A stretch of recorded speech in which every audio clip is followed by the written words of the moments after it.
નમસ્કાર મિત્રો, સ્વાગત છે તમારું અમારી YouTube channel Gujarat jobs and ન્યૂઝમાં. મિત્રો, સરકારી કર્મચારીઓ જેની ઘણા લાંબા સમયથી રાહ જોઈ રહ્યા હતા તે માટે આખરે સારા સમાચાર સામે આવ્યા છે.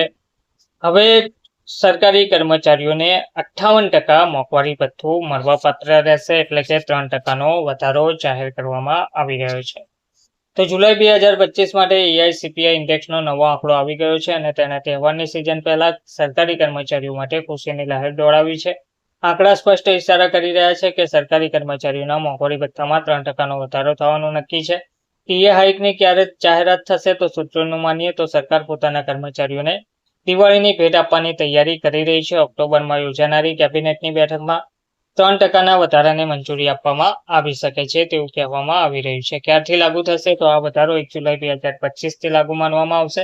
એટલે કે જ્યારે જાહેરાત થશે તમને જુલાઈ, ઓગસ્ટ અને સપ્ટેમ્બર બાકી પૈસા એરિયસમાં રૂપમાં મળવાપાત્ર રહેશે.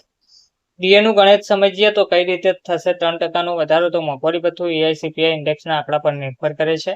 તો જાન્યુઆરીથી જૂન 2025 સુધીની સફર કેવી રહી છે? તો જાન્યુઆરી 2025માં 143.2, 56.39, ફેબ્રુઆરી 2025માં 142.8 એટલે 56.72 પહોંચ્યું. માર્ચ 2025 143.0, 57.90 પહોંચ્યું છે.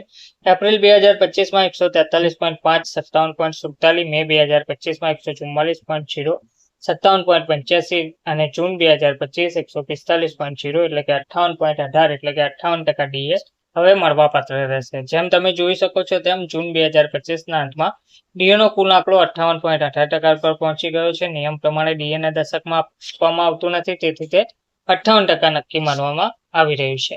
ડીએ હાઇક પર તમારા પગાર પર કેટલી અસર પડશે? સેલેરી કેલ્ક્યુલેશન સમજીએ તો 3% ડીએ વધવાનો મતલબ છે કે તમારા પગારમાં સારો વધારો થશે. તમારી બેઝિક સેલેરીમાં કેટલો વધારો થશે? જો તમારો બેઝિક પગાર ₹18,000 છે તો વર્તમાન ડીએ 55% મુજબ 9,900 દર મહિને વધશે.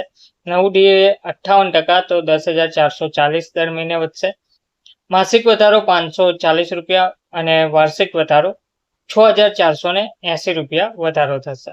લેવલ 1 પર મહત્તમ બેઝિક પગાર 56,900 છે તો વર્તમાન ડીએ 55%, રકમ રૂપિયામાં 31,295 દર મહિને.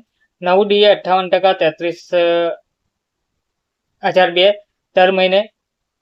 માસિક વધારો 1,707, વાર્ષિક વધારો ₹20,484 થશે. તે જ રીતે લેવલ 1 પર 56,900 બેઝિક પગાર છે તે માટે ડીએ 55% હોય તો 31,295, નવું ડીએ 58%, 33,002, ટોટલ વાર્ષિક વધારો 20,484 જેવું થશે. નોંધ આપવામાં આવેલ છે આ માત્ર બેઝિક પગાર અને ડીએની ગણતરી છે. તમારા ફાઇનલ પગારમાં એચઆરએ, ટીએ જેવા બીજા ભથ્થા પણ જોડાઈ શકે છે. આગળની પ્રક્રિયા હવે શું રહેશે? તો હવે નાણાં મંત્રાલયનો ખર્ચ વિભાગ આ 3% વધારા માટે પ્રસ્તાવ તૈયાર કરશે. 7મા પગાર પંચ હેઠળ આ પ્રસ્તાવ પ્રધાનમંત્રી મોદીની અધ્યક્ષતામાં મળનારી કેબિનેટ બેઠકમાં મૂકવામાં આવશે. કેબિનેટ તેને મંજૂરી આપતાની સાથે જ તેની સત્તાવાર જાહેરાત કરવામાં આવશે. ધન્યવાદ.